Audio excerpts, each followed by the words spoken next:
आप सभी को मेरा नमस्कार है मेरे भाई। देखो, सबसे पहली बात है ना सर कि आज के क्लास में हम बात करने वाले हैं फिजिक्स का मोस्ट इंपॉर्टेंट क्वेश्चन। और मोस्ट इंपॉर्टेंट क्वेश्चन बोले तो पता है क्या, अब की बार यही सब क्वेश्चन का मामला फंसने वाला है। ठीक है सर, चलिए आज की क्लास को कर देते हैं शुरुआत। सर क्लास शुरू करने से पहले बस इतना ही कहना चाहूँगा, चैनल पे पहली बार आए हो तो सब्सक्राइब करके चले मत जाना, पूरा क्लास कर लेना। और जब पूरा क्लास कर लोगे तो दिल गदगद हो जाएगा ऑटोमेटिक, ये मुझे पता है सर। ठीक है, चलिए आइएगा सर। देखिए फिजिक्स का ये पहला क्वेश्चन है। ठीक है सर, बहुत ही बेहतरीन क्वेश्चन है। इतना बेहतरीन क्वेश्चन है कि आपके एग्जाम इतना से बाहर नहीं पूछ सकता है। और ये आपको पता होगा सर कि संदीप कुमार सिर्फ क्वेश्चन में ए बी टिक नहीं कराता है, क्वेश्चन से रिलेटेड A to Z चीज आपको मैं पढ़ाता भी हूं। ठीक है सर, आइएगा। एक नंबर सवाल का था ना, किसी चालक के सिरों का विभवांतर, आए रे भाई हमें क्या बोला है, किसी चालक के सिरों का विभवांतर 2 वोल्ट है, इस चालक में 0.1 कूलम्ब आवेश प्रवाहित होने पे कार्य होगा। अच्छा, सवाल को हमने पढ़ा, सवाल में 2 डाटा मालूम है। पहला डाटा क्या मालूम है मेरे भाई, विभवांतर पता है, यानी भी का मान पता है 2। दूसरा क्या पता है, कूलम्ब पता है, आवेश पता है, यानी क्यू का मान पता है कितना, 2। आ जाना, हमसे क्या पूछा, कार्य। कार्य बराबर होता है मेरे भाई भी गुने क्यू। क्या होता है मेरे भाई, भी गुने क्यू। आ जाना, भी का मान कितना है 2, क्यू का मान कितना है मेरे भाई 0.1, गुना कर दोगे तो हो जाएगा 0.2 और 0.2 क्या हो जाएगा, जूल हो जाएगा, क्योंकि हमारा ये जूल होगा। यहाँ तक किसी को दिक्कत, सर इतना हल्का हल्का सवाल एग्जाम पूछता है क्या?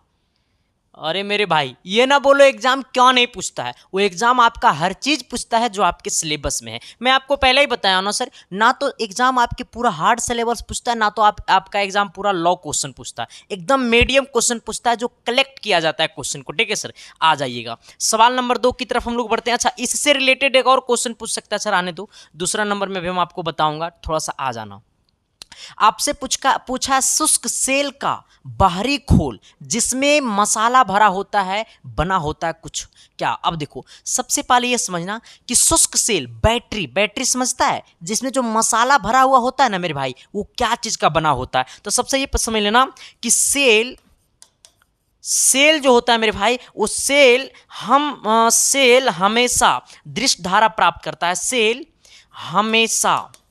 हमेशा दृष्ट बोले तो DC, ठीक है सर, दृष्ट धारा बोले तो DC प्राप्त करता है। यानी हमने आपको क्या बोला मेरे भाई, हमने बोला है कि हमारा सेल से हम दृष्ट धारा प्राप्त करते हैं। सेल से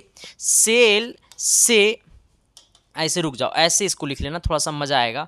यहाँ पे लिख लो ऐसे, सेल से हम दृष्ट धारा प्राप्त करते हैं। सेल जो ही, सेल बोले तो बैटरी से हमेशा कैसी धारा प्राप्त होती है, तो दृष्ट धारा प्राप्त होती है। ठीक है सर, आ जाना। इसी में 2 नंबर में और नोट करके लिख लेना सर कि सेल की क्षमता, ये भी लिख लो, ये भी पूछता है, सेल की क्षमता, जरा तुम हंसकर बोलो ना, सेल की क्षमता किस में मापा जाता है, तो सेल की क्षमता एम्पियर घंटा में मापा जाता है। ठीक है मेरे भाई, एम्पियर घंटा है ना सर, यानी AH में मापा जाता है। ये भी आपसे पूछेगा कि सेल की क्षमता किस में मापा जाता है, तो सेल की जो क्षमता होता है मेरे भाई वो एम्पियर घंटा में मापा जाता है। ठीक है, आपसे कोई पूछेगा कि सेल की क्षमता किस में मापा जाता है, तो एम्पियर घंटा में मापा जाता है। सेल से हम दृष्ट धारा प्राप्त करते हैं हमेशा। आपसे कोई भी पूछेगा कि सेल से कैसे धारा प्राप्त करते हैं, तो सेल से हमेशा दृष्ट धारा प्राप्त करते हैं। सेल की क्षमता एम्पियर घंटा में मापा जाता है। हमसे पूछा शुष्क सेल का बाहरी खोल, शुष्क सेल का बाहरी खोल हमसे क्या पूछा, जिसमें मसाला भरा होता है वो बना होता है किससे, तो शुष्क सेल का जो बाहरी खोल होता है ना, जिसमें जो मसाला भरा होता है ना, वो हमारा जस्ते का बना होता है। किसके बना होता है, जस्ते का बना होता है। तो शुष्क सेल का बाहरी सेल किसमें बना होता है, तो जस्ते का बना होता है। आपसे पूछेगा मेरे भाई कि सेल से हम किस प्रकार की धारा प्राप्त करते हैं, तो सेल से हमेशा दृश्य धारा प्राप्त करते हैं। सेल की क्षमता मापा जाता है एम्पियर में, किसमें मापा जाता है मेरे भाई, एम्पियर घंटा में मापा जाता है। ठीक है, ये क्लियर हो गया। चलिए सवाल नंबर 3 की तरफ आइएगा। 3 नंबर सवाल कहता है ना मेरे भाई कि एक चालक AB से, अच्छा A से B, एक चालक AB, ठीक है सर, हमसे क्या बोला, एक चालक A से B में एक चालक ए बी में इलेक्ट्रॉन ए से बी की ओर बह रहे हैं, धारा की दिशा होगी। देखो मेरे भाई यहां समझना, अगर इलेक्ट्रॉन हमें ए से बी जा रहा है तो आपसे पूछेगा धारा की दिशा ना, तो इलेक्ट्रॉन के विपरीत में, किसमें, इलेक्ट्रॉन के विपरीत में। हमने क्या बोला, अगर इलेक्ट्रॉन ए से बी जा रहा है तो आपसे पूछेगा धारा की दिशा, तो इलेक्ट्रॉन जब ए से बी तो इलेक्ट्रॉन का उल्टा बहता है धारा, तो धारा किस में हो जाएगा मेरे भाई, तो धारा की दिशा हो जाएगा बी से ए। हमने क्या बोला है, इलेक्ट्रॉन के उल्टी दिशा में धारा की दिशा होती है। अगर इलेक्ट्रॉन मान लो इलेक्ट्रॉन जा रहा है पी से क्यू में, तो आपसे पूछेगा धारा कहाँ होगा, धारा किस दिशा में बहेगी, तो धारा क्यू से पी में बहेगा। ठीक है, हमने क्या बोला, इलेक्ट्रॉन के हमेशा उल्टी दिशा में धारा बहती है, इस बात को नोट कर लेना। हमने क्या बोला रे, हमने बोला कि इलेक्ट्रॉन के उल्टी दिशा में धारा बहती है, इस बात को नोट कर लेना। हमें बोला है कि एक चालक ए बी में इलेक्ट्रॉन ए से बी की ओर बह रहा है, इलेक्ट्रॉन जो है वो ए से बी की ओर जा रहा है, तो बह रहे हैं तो धारा की दिशा होगी, जब इलेक्ट्रॉन ए से बी तो धारा की दिशा होगा बी से। जरा तुम हंसकर बोलो ना मुझे भी प्यार हो जाए। अच्छा, इससे कभी क्या और पूछेगा मेरे भाई, इसको नोट कर लिया ना। अगर आपसे पूछेगा कि विद्युत धारा में दिशा और परिमाप, अच्छा एक बात समझ लेना कि जो हमारा, इसे भी लिख लेना, विद्युत धारा कौन सी राशि है, विद्युत धारा अदिश राशि है मेरे भाई। ये सवाल पूछता है, विद्युत धारा अदिश राशि है और अदिश राशि में परिमाण और दिशा नहीं होते हैं। लेकिन मेरे भाई इस बात को नोट कर लो कि अगर विद्युत धारा अदिश राशि है, ये विद्युत धारा एक ऐसा अदिश राशि है जिसमें परिमाण और दिशा दोनों होते हैं, लेकिन कोई भी अदिश राशि में परिमाण और दिशा नहीं होते हैं। सिर्फ विद्युत धारा ही एक ऐसा अदिश राशि है जिसमें परिमाण और दिशा दोनों होते हैं। तो ये भी लिख लो कि विद्युत धारा में परिमाण, ठीक है सर, परिमाण तथा दिशा दोनों होते हैं, दोनों होते हैं। हमने क्या बोला कि विद्युत धारा में परिमाण तथा दिशा दोनों होते हैं। विद्युत धारा एक अदिश राशि है और विद्युत धारा में परिमाण तथा दिशा दोनों होते हैं। कभी कभी आपसे ये भी पूछेगा विद्युत धारा का प्रवाह इलेक्ट्रॉन प्रवाह की दिशा के विपरीत होता है। अच्छा ये भी लिख लो, विद्युत धारा का प्रवाह इलेक्ट्रॉन की प्रवाह की दिशा के विपरीत होता है। हमने तो अभी बताइए दिया है कि अगर इलेक्ट्रॉन ए से बी जा रहा है तो धारा बी से ए होगा, अगर धारा ए से बी जा रहा है तो इलेक्ट्रॉन ए से बी से ए होगा। ठीक है, उल्टा काम करेगा। ठीक है सर, ये भी लिख लेना कि आवेश की प्रवाह, अच्छा रुक जाओ, अच्छा अब देखो ऐसे लिख लो ना, आवेश की प्रवाह की दर को विद्युत धारा कहते हैं। ये भी बात नोट कर लो, आवेश की प्रवाह की दर को विद्युत धारा कहते हैं। हमने भी आपको कितने चीज बोला, हमने भी आपको बोला मेरे भाई कि विद्युत धारा एक अदिश राशि है। विद्युत धारा एक अदिश राशि होते हुए भी विद्युत धारा की दिशा और परिमाण दोनों होते हैं। लेकिन लोग ऐसा बोलता है, बुक हमारा ऐसा बोलता है कि अदिश राशि में दिशा नहीं होता मेरे भाई, लेकिन विद्युत धारा में दिशा के साथ साथ परिमाण भी होता है और विद्युत धारा एक अदिश राशि है। यहां तक नोट कर लिया? अगर नोट कर लिया तो ये भी धारा की दिशा इलेक्ट्रॉन के विपरीत दिशा में होती है, तो हमने आपको लिखाइए दिया। ठीक है सर, चलिए आइएगा सवाल नंबर 3 की तरफ।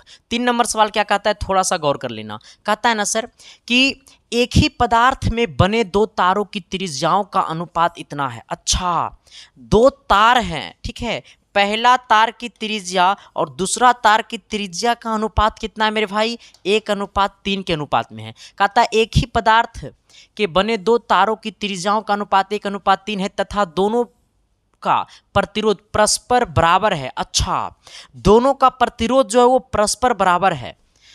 यदि पहले तार की लंबाई 3 सेंटीमीटर है तो दूसरे तार की लंबाई क्या होगी। अच्छा, पहला तार, मान लो पहला तार को L1 बोलेंगे, L1 का लंबाई 3 सेंटीमीटर है। दूसरा तार को L2 बोलेंगे, L2 की लंबाई बताना है। लेकिन पहला त्रिज्या दूसरा त्रिज्या का अनुपात है, तो अच्छा पहला एरिया का अनुपात और दूसरा एरिया का अनुपात बता दो। अच्छा, एरिया क्या होता है मेरे भाई, तो πr² होता है, अनुपात इसको R1 कर दो, πr2 का स्क्वायर हो जाएगा, वृत्त की क्षेत्रफल यही ना होता है। एरिया ही ना होता, पाई से पाई कट जाएगा मेरे भाई। R1 का मान कितना है 1, R2 का मान कितना है 3, 3 का स्क्वायर कितना हो जाएगा 9, यानी A1 अनुपात A2 बराबर कितना आ गया इतना। हमारा फॉर्मूला पता है क्या होता है, A1 बराबर A2 यहाँ तक किसी को दिक्कत, A1 बराबर A2 यानी पहला एरिया का अनुपात पहला एरिया बटा पहला लंबाई बराबर दूसरा एरिया बटा दूसरा लंबाई। ठीक है सर, हमने क्या बोला है कि पहला एरिया बटा पहला लंबाई बराबर दूसरा एरिया बटा दूसरा लंबाई। आ जाना यहाँ से सोचना मेरे भाई, A1 का मान कितना है मेरे भाई, तो A1 का मान 3 हो जाएगा। A1 अनुपात A2 बराबर A1 का मान 3 हो जाएगा, A2 का मान 9 हो जाएगा। A1 का मान 3 है, यहाँ पे 3 रख दो। L2 का मान A1 का मान 1 है मेरे भाई, A1 का मान 1 रख दो। काहे रे भाई, यहाँ पे आवाज़ क्या कर रहा है, बट्टा L1 का मान कितना मेरे भाई 3 है, तो 3 रख दो बराबर। A2 का मान हमको कितना है, A2 का मान 9 है, 9 कर दो। L2 का मान निकालना है, L2 को इससे गुना कर दो, इसको इससे गुना कर दो, तो 1 गुने L2 बराबर 9 तिया 27, यानी L2 का मान कितना हो गया 9 तिया 27। यानी कहने का सेंस है कि पहला लंबाई 3 सेंटीमीटर तो दूसरा लंबाई कितना सेंटीमीटर, कितना मीटर, 9 मीटर। पहला लंबाई 3 मीटर तो दूसरा लंबाई कितना है 9 मीटर। पहला लंबाई 3 मीटर तो दूसरा लंबाई कितना है 9 मीटर। क्या मैंने जो बोला वो चमका ना जी, अरे एस या नो तो बोलो ना जी, तो अगले क्वेश्चन की तरफ तो बढ़ो ना जी। अब आना, यहाँ तक सबको समझ में आया कि नहीं? अगर समझ में आया मेरे भाई तो एक बार प्लीज़ भाई सभी के पास कमेंट कर दो, अपने अपने व्हाट्सएप के स्टेटस में लगा दो मेरे भाई, क्योंकि सही चीज़ों को सही जगह नहीं पहुँचाओगे तो लोग सही चीज़ पढ़ाना छोड़ देंगे मेरे भाई। ठीक है सर, आ जाना। किसी को दिक्कत परेशानियाँ तकलीफ है तो बता देना मेरे भाई, आपके सारे तकलीफ को मैं कर दूंगा यूं खत्म। आइएगा अगला कहता है, एक ही धातु की बनी वस्तुएं की उष्माधारिता का अनुपात इतना है तो बर्तन के द्रव्यमान का अनुपात क्या होगा। अच्छा, सबसे पहले ये कितने लोग बताएगा कि उष्माधारिता का फॉर्मूला क्या होता है। उष्माधारिता का फॉर्मूला क्या होता है, उष्माधारिता बराबर होता है MS, उष्माधारिता बराबर होता है मास गुने डिस्टेंस। ठीक है सर, मास गुने डिस्टेंस यानी द्रव्यमान गुने दूरी। उष्माधारिता बराबर होता है द्रव्यमान गुने दूरी। अब सोचना मेरे भाई, हमसे क्या पूछा, उष्माधारिता दिया हुआ, उष्माधारिता का अनुपात कितना 2:3। अच्छा, इसको M1 कहा तो S तो वही रहेगा। ठीक है सर, अनुपात दिया यानी M1 पहला बटा दूरी तो वही रह जाएगा। M2S2 बराबर कितना 2:5, यानी ये S से S कट गया सर, यानी पहला M1 और M2 का अनुपात भी कितना हो जाएगा 2:5।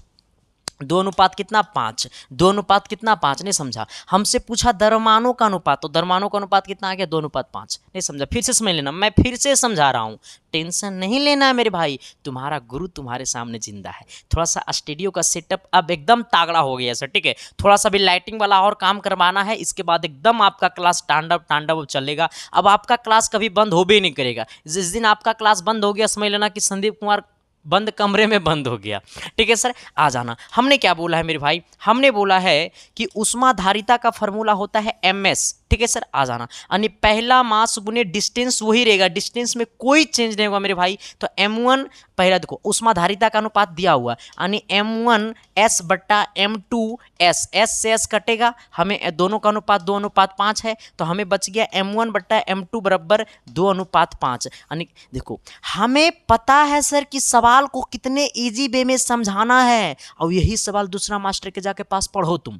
अगर तुमको ये भर बोर्डवा मगर भर नहीं दिया नो रे, तो संदीप कुमार के नाम बदल देना सर। कंडीशन है, रूल है, इस फॉलो करना पड़ता है सर। ठीक है सर, आ जाना। ऐसा ही नहीं, इसके लिए मेहनत करना पड़ता है मेरे भाई। ये स्क्रीन के पीछे का मेरा मेहनत देखोगे ना सर, तो तुम्हारा रोम खड़ा हो जाएगा कि आखिरकार में संदीप कुमार के पास रिजल्ट कैसे होता है। यही इसका जादूगर है सर, कुछ नहीं है मेरे भाई। मेहनत के सामने अच्छे अच्छे इमारत झुक जाते हैं। अगर आप में है ताकत तो लगा दो जोर सर। अगर आपके पास लगन है, मेहनत करने की क्षमता है, तो आपके सामने दुनिया की बड़ी बड़ी इमारतें आपके सामने झुक जाएंगे मेरे भाई। बस आप में ताकत होनी चाहिए, जज्बा होनी चाहिए, जुनून होनी चाहिए। और ये जज्बा और जुनून कहाँ से आएगा पता है सर, ये ऐसे सीख होते हैं जज्बा और जुनून ना, जो कोई यूनिवर्सिटी और कॉलेज नहीं सिखाता। जिसका पेट खाली हो, जिसका पॉकेट खाली हो, जिसका पेट खाली हो और जिसका जेब खाली हो, वो इंसान खुद से वैसा सीखता है जो कोई कॉलेज और यूनिवर्सिटी नहीं सिखाता है मेरे भाई। तो ये सब चीज़ अपने आप में एक्सपीरियंस हो। और तुम लोग भी समझो मेरे भाई कि ये जिंदगी है सर, आज न कल बदलेगा ही, और बदलता जिंदगी उसी का है जो जिंदगी के साथ खेलता है मेरे भाई।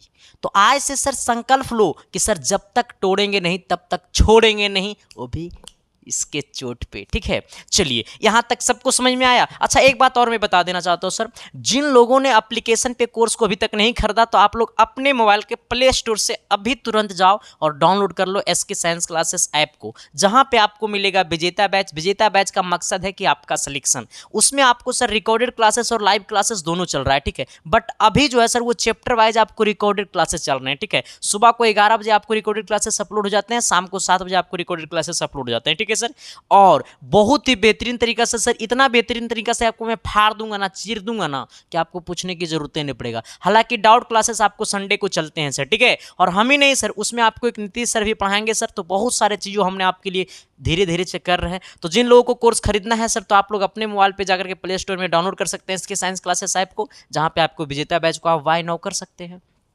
जो लोग खुद से पे फोन पेटीएम नहीं चलाते हैं सर, तो आप किसी से भी पेमेंट करवा सकते हैं। यही नंबर पे 399 रुपया अभी फी है, और पेमेंट करवा करके सर व्हाट्सएप पे पेमेंट का स्क्रीनशॉट भेज दीजिएगा।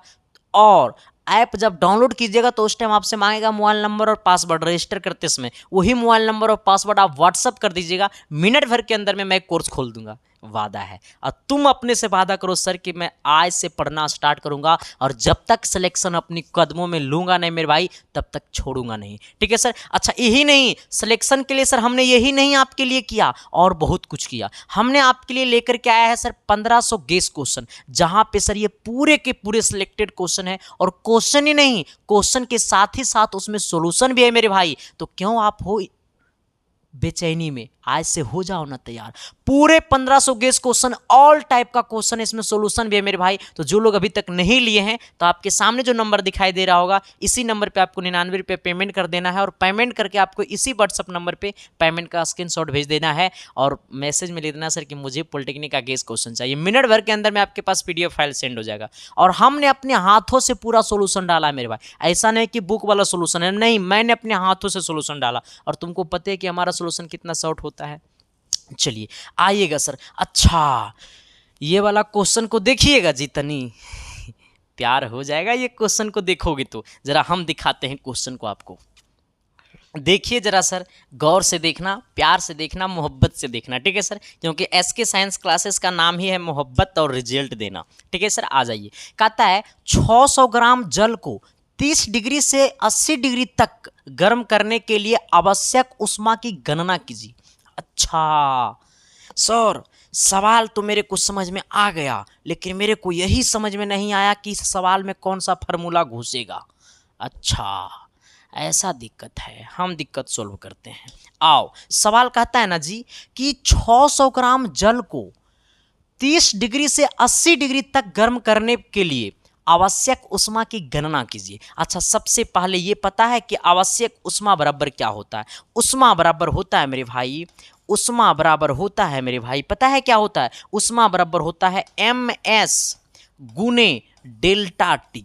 MS गुने क्या? Delta T. आ जाना सर, जहां पे आवश्यक, यहाँ पे इतना ग्राम दिया हुआ है, मास हमें दिया हुआ कितना 600 है, गुने 1 और गुने डेल्टा टी। आ जाना सर, यहाँ पे देखना। अच्छा ये देखो, ये डेल्टा टी बराबर क्या होगा? डिग्री सेल्सियस में परिवर्तन। तो डिग्री सेल्सियस में परिवर्तन हो गया 30 से 80, तो 80 में 30 को घटा दो, 80 में 30 को घटा दो, मैटर खत्म हो गया सर। ये हो गया 600 और गुने कितना 50 और बराबर कितना 30।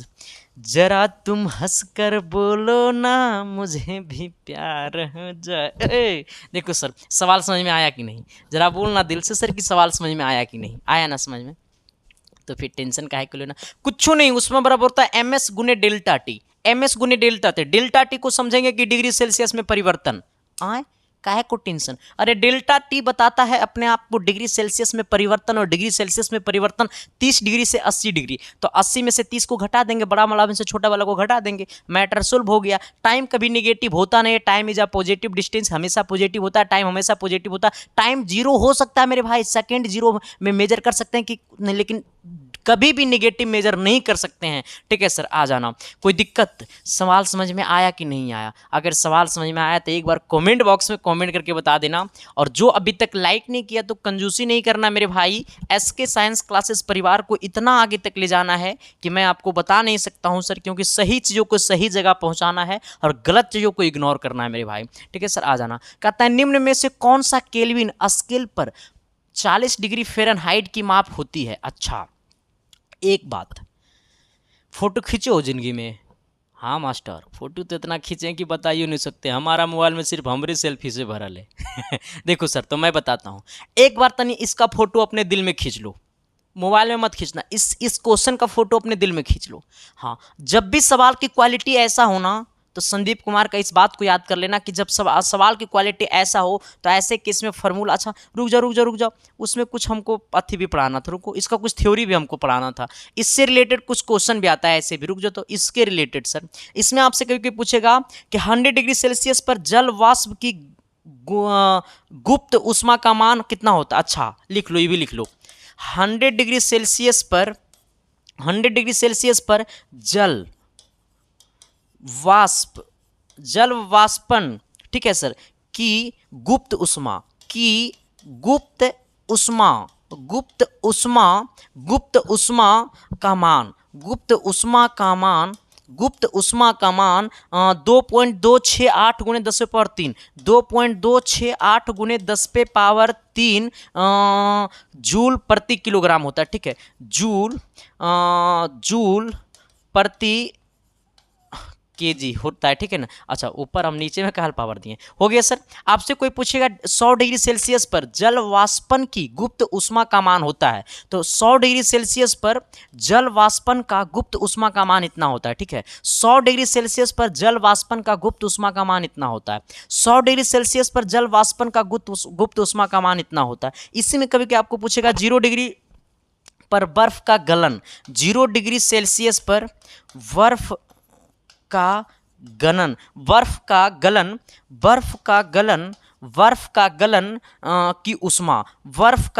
की ऊष्मा होता है 3.36 गुणे 10 पे पावर 3। ठीक है, 3.36 गुणे 10 पे पावर 3 जूल प्रति केजी। ठीक है सर, इस बात को भी याद कर लेना, मेरे भाई। ये दो बातें अपने दिल में क्या कर लेना, फोटो खींच लेना। हम खींचेंगे तेरे मोबाइल से अपना फोटो। आओ, यहाँ तक किसी को परेशानियाँ तकलीफ है तो बता देना मेरे भाई, आपकी सारी तकलीफ को मैं कर दूंगा खत्म। आ जाना सर। हमने क्या बोला है? हमने बोला है कि 100 डिग्री सेल्सियस पर जल वाष्पन की गुप्त ऊष्मा का मान 2.268 गुणे 10 पे पावर 3 जूल प्रति केजी होता है। 0 डिग्री सेल्सियस पर बर्फ का गलन की ऊष्मा होता है 3.36 गुणे 10 पे पावर 3 जूल प्रति केजी होता है। ये आपको सवाल पूछता है आपका एग्जाम। मैं नहीं पूछता हूँ मेरे भाई, मुझ में इतना ताकत नहीं कि मैं आपसे सवाल पूछ लूँ, आपका एग्जाम आपसे सवाल पूछता है। ठीक है, चलिए आइएगा सवाल नंबर अगला की तरफ, कि बचपन का प्यार मेरा भूल नहीं जाना रे, जैसा मेरा प्यार है जान तुझे किया। आना, यही सवाल मैं आपको बताना चाह रहा था। ठीक है सर, देखो, जब सवाल ऐसा होना तो इसका डायरेक्टिव फार्मूला होता है F-32 डिग्री अब बट्टा में 9, F-32 डिग्री बट्टा में 9 equal to K-273 degree Fahrenheit बट्टा में कितना, 5। बस यहाँ पे F का मान सर, ये स्केल पर 40 डिग्री फ़ारेनहाइट का मान है, इसको माइनस में ले लेना, -40 -32 बट्टा में सर 9 बराबर में K गुने K-273 अब बट्टा में 5, ये हो जाएगा -72 बट्टा में 9 बराबर K-273 बट्टा में 5। आ जाना, यहाँ से जब K का मान निकालोगे मेरे भाई तो 233 केल्विन आएगा। कितना आएगा? 233 केल्विन आएगा। ठीक है सर, समझ में आया? अरे समझ में आया कि नहीं आया? तेरे को समझ में आया ना? हाँ, कितना केल्विन आएगा? 233 केल्विन आएगा। बस ये वाला फार्मूला याद रखना है, बाकी आपको गुना जोड़ घटाव करने तो ये भी करता होगा। अगर गुना और जोड़ और घटाव करने अगर नहीं आता है मेरे भाई, तब तो फिर तुमको LKG में पढ़ना पड़ेगा। और एलकेजी का तो क्लास हम चलाते नहीं, अब शादी ब्याह होगा तो मैडम चलाएगी एलकेजी का क्लास। ठीक है सर, चलिएगा आइएगा सवाल नंबर अगला की तरफ। अगला क्या कहता है 8 नंबर, जरा गौर करना। कहता है ना सर कि चावल पकाने में अधिक समय लगता है कहाँ पे। अच्छा, जब हम चावल पकाते हैं तो चावल पकाने में सबसे ज़्यादा टाइम कहाँ पे लगेगा। तो जब हम लोग चावल पकाते हैं ना मेरे भाई, तो हम लोग जब समुद्र तल से 100 मीटर की पनडुब्बी में, नहीं मेरे भाई, समुद्र तल पर नहीं मेरे भाई, शिमला में नहीं मेरे भाई, माउंट एवरेस्ट की चोटी पर, हाँ, सबसे ज़्यादा टाइम लगेगा। अगर माउंट एवरेस्ट की चोटी पे अगर तुम चावल बनाओगे तो सबसे ज़्यादा टाइम लगेगा। इसी से कुछ न्यूमेरिकल भी होता है सर, आदर्श गैस, ये भी नोट कर लेना, इसी से रिलेटेड क्वेश्चन है। आदर्श गैस का समीकरण, आदर्श गैस का समीकरण कभी कभी आपसे पूछ देगा। ठीक है, आपसे पूछेगा आदर्श गैस का समीकरण बराबर होता है PV इक्वल टू NRT। क्या होता है मेरे भाई, PV इक्वल टू NRT। क्या होता है मेरे भाई, PV इक्वल टू NRT। आपसे कोई पूछेगा कि आदर्श गैस का समीकरण क्या होता है, हम नहीं पूछेंगे, आपका एग्जाम पूछेगा कि आदर्श गैस का समीकरण क्या होता है। आदर्श गैस का समीकरण क्या होता है, तो आदर्श गैस का समीकरण होता है PV इक्वल टू NRT। आदर्श गैस का समीकरण क्या होता है, PV इक्वल टू NRT। आदर्श गैस का समीकरण क्या होता है, PV इक्वल टू NRT। आदर्श गैस का समीकरण क्या होता है, PV इक्वल टू NRT। आदर्श गैस का समीकरण क्या होता है, PV इक्वल टू NRT। आदर्श गैस का समीकरण क्या होता है, PV इक्वल टू NRT। चलिए आइएगा एक और इसी से, अच्छा कभी कभी आपको इसी से एक और क्वेश्चन पूछेगा कि जब जल जमता है, जब कभी कभी पूछता है ये भी, जब जल जमता है, जब जल जमता है तो उसके अणुओं, तो उसके अणुओं, तो उसके अणुओं के बीच की दूरी, तो उसके अणुओं के बीच की दूरी, उसके अणुओं के बीच की दूरी भी क्या होती है मेरे भाई, बढ़ती है। क्या होती है मेरे भाई, बढ़ती है। ये आपको कभी कोई पूछता है। देखो सर, मैं हमेशा सिखाता हूँ कि पढ़ाऊंगा वही जो आपका एग्जाम पूछता है, जो आपका एग्जाम पूछेगा वही जो संदीप कुमार पढ़ाता है। सिंपल फंडा, सिंपल रूल मेरे भाई। काहे को टेंशन लेना है सर, टेंशन लेना नहीं है, टेंशन देना है। ठीक है सर, आपका काम है कि टेंशन दो, टेंशन नहीं लो। नो टेंशन, नो जिक जिक, नो चिक चिक, आई एम सिंगल। हाँ, सिंगल आदमी को कोई टेंशन ही नहीं होता है। खाओ भर थारी, सुतो भर थारी, पढ़ो भर कुकर।